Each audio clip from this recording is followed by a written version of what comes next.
And the last but not the least, of course, candidate number 20.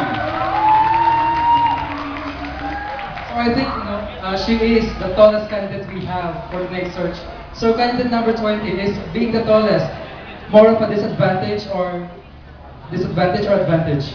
I find it an advantage because this is a God gift to me. So I'm really thankful that I am the tallest of the candidates.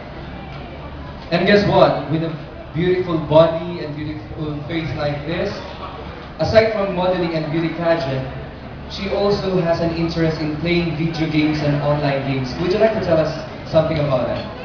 Yes. This is my first pageant actually, and before I became a candidate, I used to be one of the boys actually, and I used to play video games and online games with my boy buddies, and I also play sports as well. And joining this pageant is really a big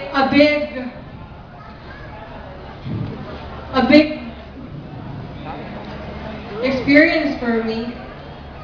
I understand. So, if you will be given a choice, would you like to be a beauty queen or a model?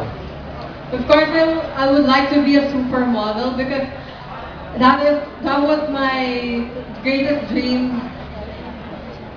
Thank you so much, candidate number 20. So that concludes our casual interview.